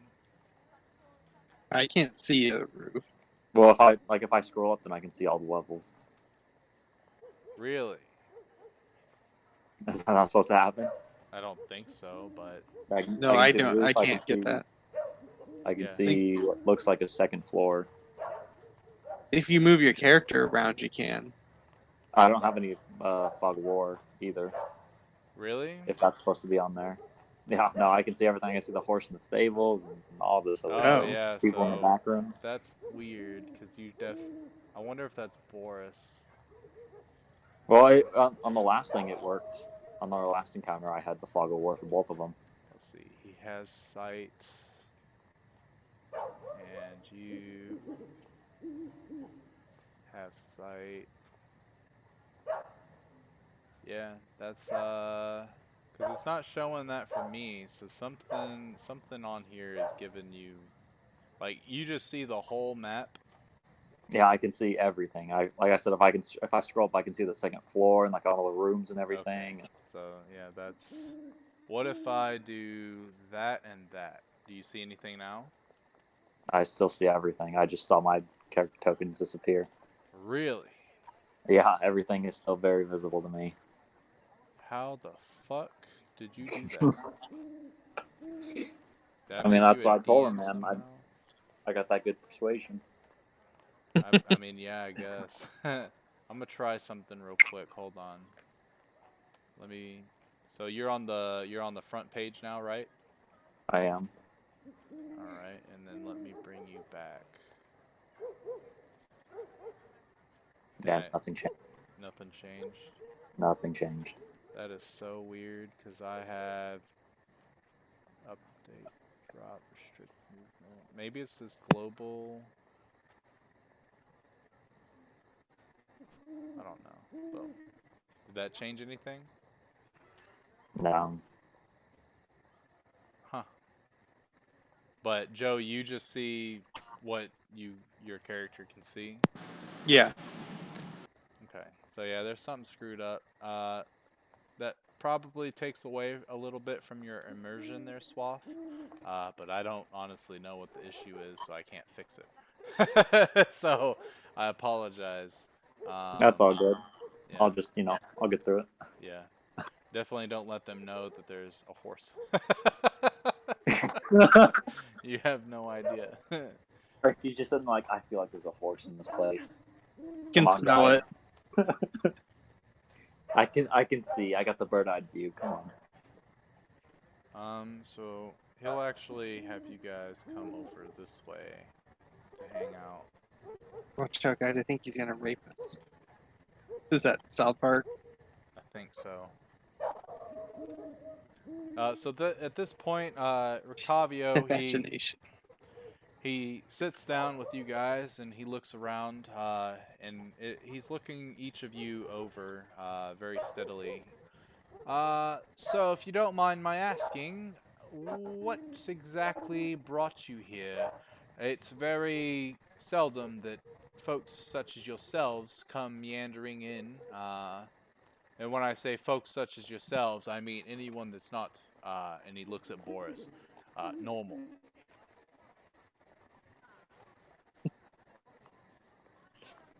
There's Explain it, there's Frankie. definitely no talking dogs. There's no, well, there are drow, and he looks at Ed, but there's not many of them left.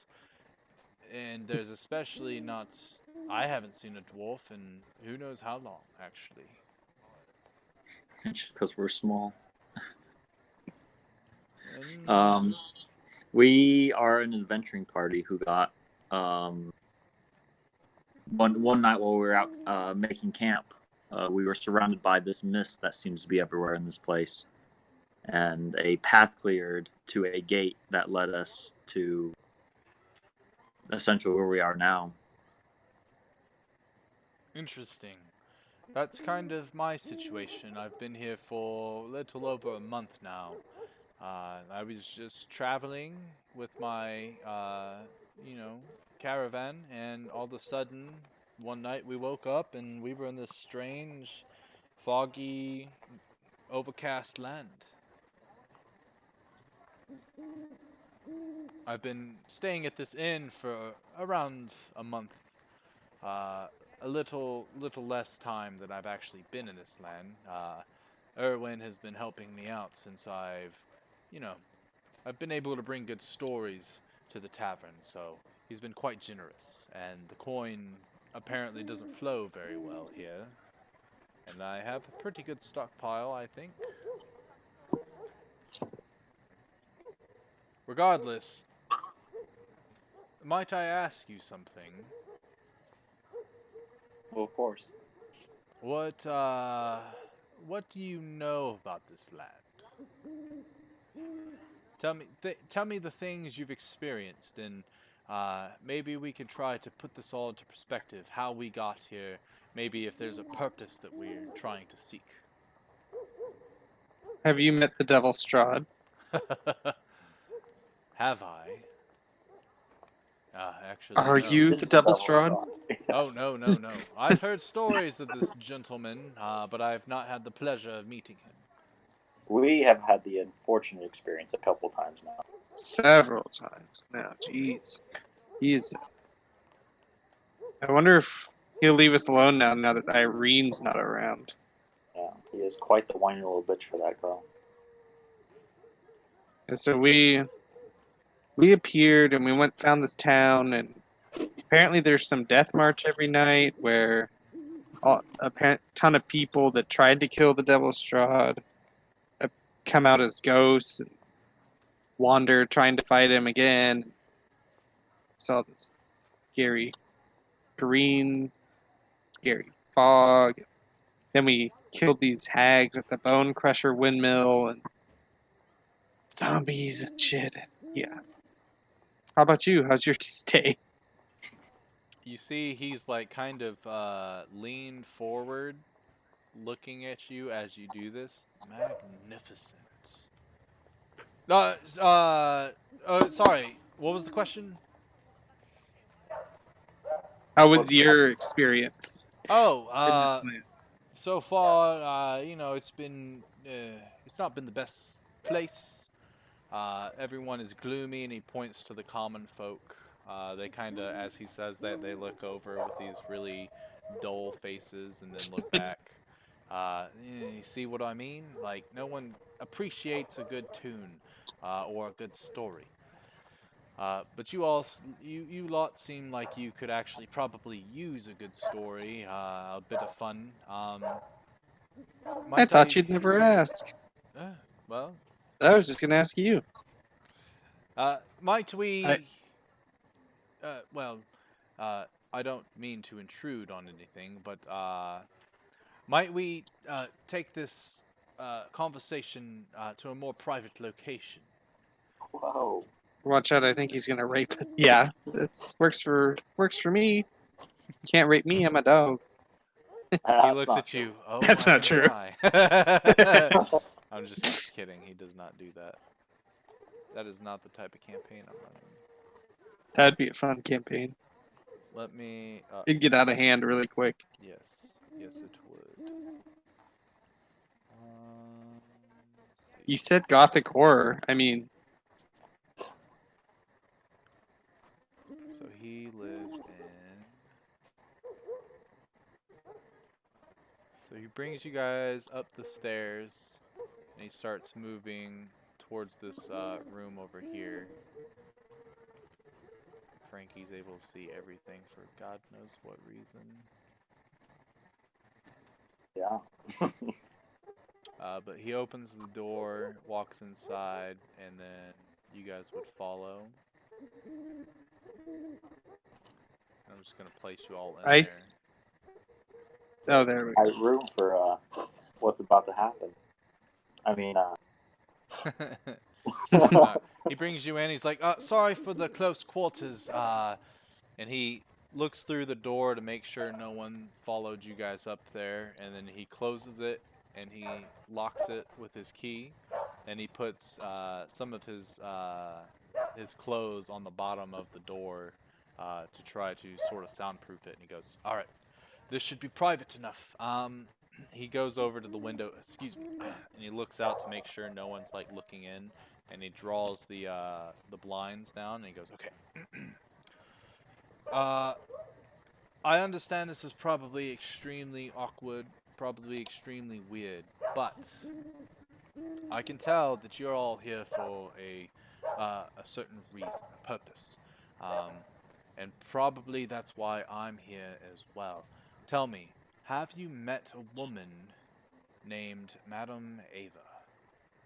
Ugh. Yes, You have. that gangly bitch, scraggly bitch. We've met her twice. Wait, Madam Ava's the hippie, Yeah, she was the card right? reader. Yeah. Yes, we've met her once. She was sweet.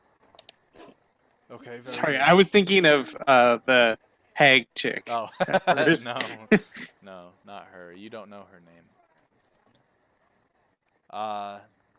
Perfect. I'll assume she probably did the same to you that she did to me on my travels here. Did she read your future? Yes, Do you by chance remember what was said? I remember all of it, word by word. I'll assume you actually don't. And Well, yeah, you probably have that thing open. yeah. Please no. tell me your card readings. I may be able to help point you in the correct direction. Because Why wanna? for now, I Hey, believe it's probably all random speech and it makes zero sense to you. Correct me if I'm wrong, and then I apologize. You're obviously a lot smarter than you look. Especially if Thanks, the dog I is the guess. smartest one out of all of you, and he looks towards Frankie. you fucking dick. This guy. I'll put my axe right through you. I didn't mean no offense. I am. Yeah. Sure. I mean, I can read you some of these if you would like. Just tell me which one you read off to him, and you don't have to actually read it. Since I'll I read also have it open, so I know exactly what it is. The Beggar. The beggar, he kind of strokes his chin as he's thinking. So it sounds as if Sudden change in economic status, which also could probably mean a sudden change in overall lifestyle. A wounded elf. A wounded. You know what? I think that's Casimir. He's one of the final dark elves that live in this land. He actually doesn't live too far from here, a little bit to the south in a Vistani camp. I've actually been avoiding that area, but I do know of his presence there. Uh, they say that he's been around here for about 4 centuries. And the weird thing about it is something happened between him and Strahd, to where Strahd ended up slaughtering all of the female dark elves in the land as a cruel joke of some sort to teach them a lesson as to also ensure that they're not able to procreate anymore. At least to the Damn. point where they can't make, full-blooded drow. It is quite sad, but Casimir has approached me in the past few weeks, hoping that maybe a stranger would be able to help him. But unfortunately, I don't think I'm that stranger, and in fact, you all might. Oh, I'll be right back, guys. Okay.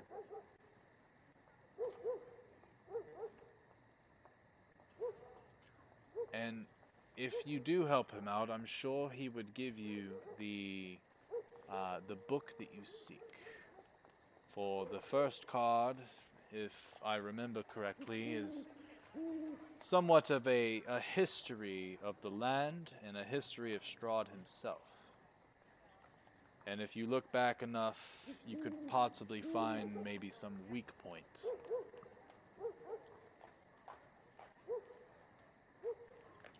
Well, another card. Should we wait for Yeah, Mr. probably that. Swafford? Oh, are you back? I am. I got my pizza. Hey, that took Oh, nice. forever. Yeah, it did. Well, I didn't order right away. Oh, okay, I was Oh, about to say, we've been streaming. Hold on, where? for an hour, 2 hours. Actually, Yeah, it no, doesn't. it hasn't been that long. They updated the OBS, and it's a lot different now, so I don't actually. I think you've been online for close to. They're probably just over an hour and a half. I don't like this new OBS layout they got. They took away a lot of the stuff. Yeah, we've been streaming for an hour and 47 minutes. I had to go to my Twitch. We got 0 viewers. The healer, I guess. 0 viewers. Yeah, it makes Nicole, sense, you can view us. Get, though. you should watch us on Twitch. I'm just kidding. Okay, so the healer, and it was the second card you say? Yes. So that should be the location of some sort of holy symbol that you should be able to use to turn the tides in your battle against your enemy. And let's see, the holiest place. It couldn't be the church here, nor would it be the church of. I got it. It's definitely the shrine of the White Sun. Yes, that is holy ground of this land. I've not been there myself. I've only heard the stories. Apparently, a lot of the happenings that go on between the forest and between the two villages, especially at nighttime, from what I've heard, is this is the one location that does not happen. But that's all I've heard. I've never been there myself, so I don't know. But I think if you go looking around there, at the Shrine of the White Sun, that should help you find another one of the items that you seek. Do you know where's the Shrine of the White Sun? Do you not know? He kind of thinks for a second. He's like, I am sorry. I don't know off the top of my head, but I know it's past this village. In fact, I want to say it's not too far away from here.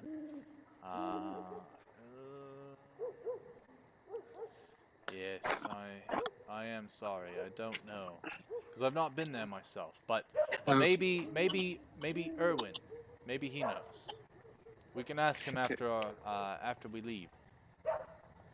Do you know what that body of water is to the east? We just waltzed past it. To the east, oh, I see what you're saying. You mean to the north. That is Lake Zarovich, named after the Zarovich family, which is the family that ruled over the castle of this land, and its current ruler is the devil himself. Is there anything special about the lake? Well, it's a good fishing spot. Yes. Other than that, not many of the townsfolk go there, mainly because of the fact that they get attacked on their way.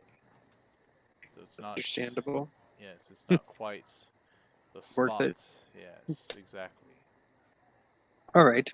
The next one was the priest. The priest. And this was your third card, the priest.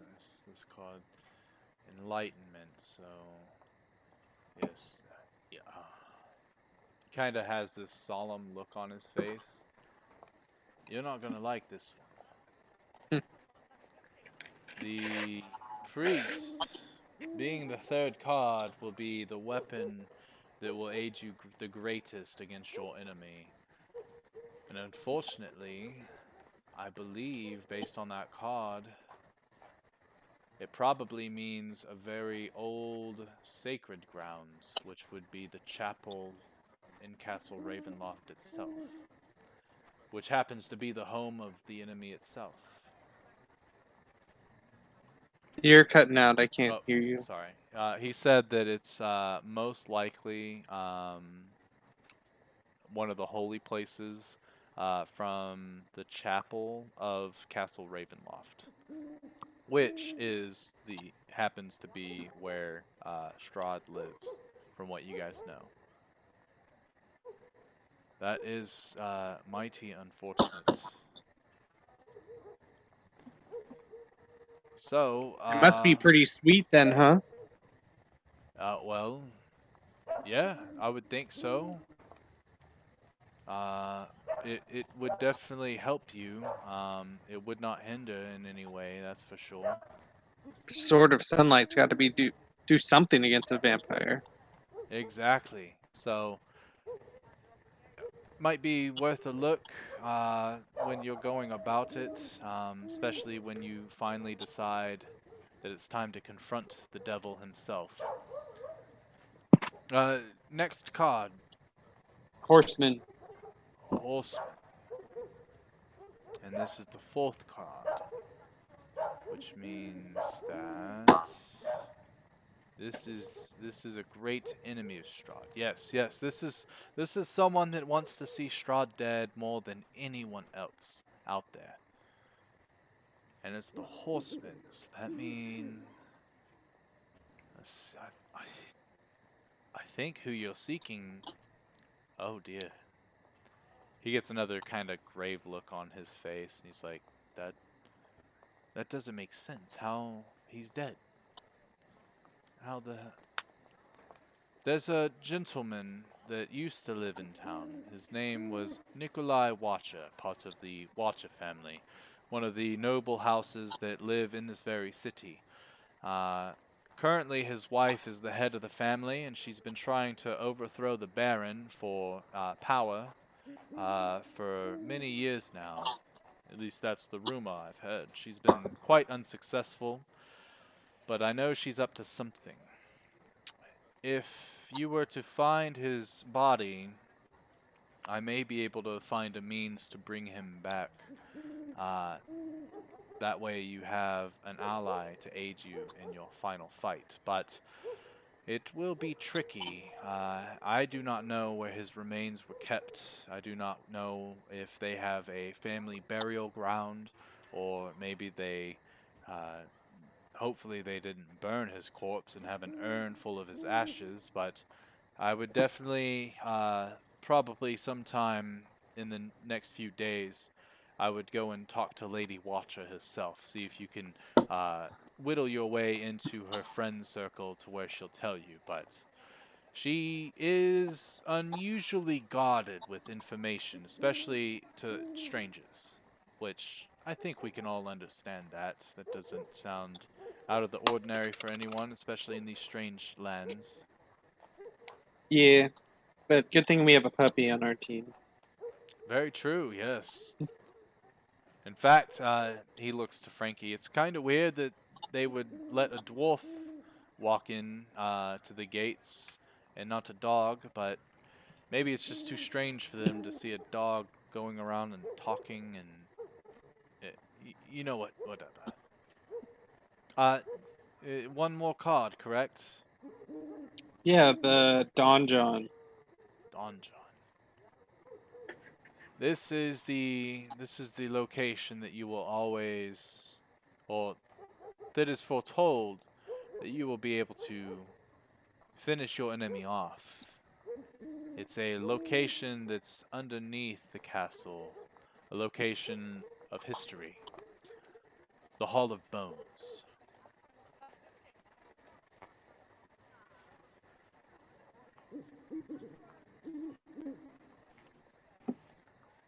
And he kind of, as he says that, he kind of just blankly stares at the wall. So this is where we should fight him? Sorry, spaced out. Well, you don't have to fight him there, but I'm sure that's what the card says. So I don't understand. Maybe it's a foreshadowing of your defeat, and you'll be able to be buried there right after. No, no, no, no. Don't think like that, Rictavio. Don't. These are the heroes. These ones, they can do it. Yes, I believe in you. How many of us have you seen before? Seeing that I've been here for a month, I've seen one other group. How'd they fare? He kind of They're looks gone. at you and keeps on blinking continuously as if he's trying to figure out the exact words to say. We spoke briefly and never saw them again. Hmm. Hey, Octavio. On a scale of 1 to 20, how good of a bard are you? Well, I'll be honest, and he holds out a hand. That performance you saw down there, you couldn't really hear my playing because of yours. So, music's not quite my thing, but you know, the key parts I was able to pick up on the last parts of the melody. Sorry, I'm not good at music as much as I am with storytelling. But all my stories go unappreciated here, which has kind of put me in a little bit of a rut, if I'm to be honest. But the fact that I'm able to help you all is quite good. Yes, quite good indeed. Would you possibly want to join us on a little quest? Hmm. He strokes his chin. You I'll know, be there. as much as I appreciate the fact you'll be there, I will do everything I can to help you. But there's some other things that I have to take care of first, personal matters, before I could fully assist you. What if we assisted you with those personal matters? They're personal. Oh, okay. But, and he raises a finger. I'm sure there's something, but I just need a little bit of time before I should be able to fully commit. There's something I'm working on, but the less people that know about it, the more chances of success. No offense, but we did just meet. I'm sure you're still a little bit safeguarding of information to me as I am to you. And if not, oh dear, I misread this whole situation.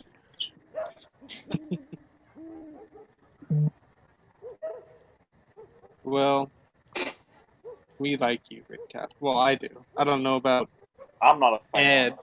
You're not a fan? Oh, yeah, he called you dumb. He keeps calling me dumb. Like I'm not gonna notice. He looks over and he's like, it's actually very strange that you're able to even communicate. Sorry, I'm I'm gonna so. backhand this man if he says another thing about me. It's the elf and the dwarf thing all over again. I'm gonna backhand this man. See, your other friend is unusually quiet, which kind of sets the tone for. I apologize. And he reaches into his pocket and he flips a gold coin at you. At who? At Frankie. What did he say before he flipped it at me? He said, Boris. He pointed at Boris. He's like, usually that's what your kind do. So, and then he kind of put his own, like, he stopped himself before he said anything else, and then flipped a coin at you. And you can tell that this is him trying to create a peace offering.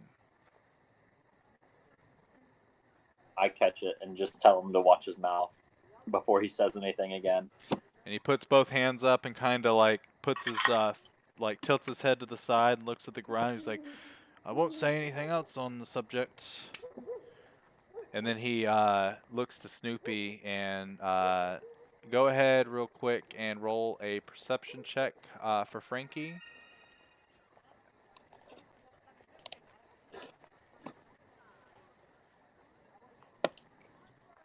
You hear him say, I didn't really think that barbarians were so sensitive.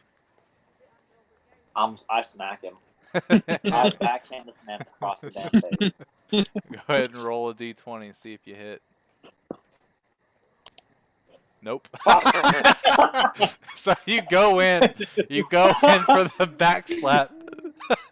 And as you swing, like he's already kind of ducked over to talk to Snoopy, and he ducks over a little bit more, and you smack the shit out of the wall. Oh, whoops. Dealing 3 bludgeoning damage to your hand as you hit it with enough force to like crack the paneling a little bit, and then you kind of retract your hand and you kind of cradle it, and you're like, ah, fuck. And then he goes, okay. I'll look at him and say, the next one's your face. That was a warning. Well, glad it was only a warning shot, because that looked like it hurt. And he sees you kind of wincing at the pain a little bit as your hand is starting to swell up a little bit, and he's like, what a great night this has been, honestly. I haven't had this much fun in forever. Shall we go back downstairs and drink a little more? I think that is in order. Okay. So you guys march on back This downstairs, fucking guy. and I'll assume if you have anything, well, actually, I think this is what we'll do, because I have to work at 5:30 in the morning, so I need to get off and go to sleep. But what I'll have you guys do is over the next week, think of if you have any questions you want to ask Rictavio. You know that he has definitely heard some stories about the land. He definitely seems to know a little bit about the history based on what he's heard from the locals. You're not sure exactly how well traveled he is in the land, but go ahead and be formulating a couple questions that you'll be able to ask him as you guys drink through the night before you take your long rest for the day. But this was where we will go ahead, and as you guys exit his room, you can smell like what smells like fresh bread being pulled out of an oven, filling the room below as you guys head back downstairs to engage in a night of drinking with Rictavio. And yes, that is where we will end tonight's session. It's a shorter one, but I feel like the things that you guys are going to do in this town are probably going to be quite important. So I want to try to make sure we have max participation. if we can. I Yeah. mean, if they're not able to, we're gonna continue. As long as I've got two of you guys to play, like I think being able to do this, like have you guys control two characters, is that too much of a strain for you guys, or is it kind of okay? I mean, I I, think we can handle it for the service level. Like, I obviously don't know too much about first and stuff like that, but I mean, I can move and attack with them, so Yeah. Okay. Cool. it's really not too yeah, much. I'm good. I played clerics and stuff, so barbarians just are simple too, so it's Yeah. not a big deal for me. Okay. So other than that, we'll go ahead and end the session there. Let me cut my stream out, and then uh, I'll be right back. All right. Hopefully you guys had a good old time. A little bit shorter session. I'm currently at tech school, which explains why I have to get off early, as I have work super early tomorrow. But it's part of the beast, and I mean it's been pretty easy so far. So I'll be done with it come December, and then I'll be back to my normal computer, my normal setup. Right now, I'm in a hotel room, obviously, and I've got my laptop running this. So today was also kind of the test. I'm going to go back over the footage, make sure all the sound levels sounded good. So if the stream quality was less than what it normally is, it's because I am streaming from a hotel. So I apologize about that, but hopefully you guys tune in on Saturday when we play my homebrew campaign. And until I see you guys, peace.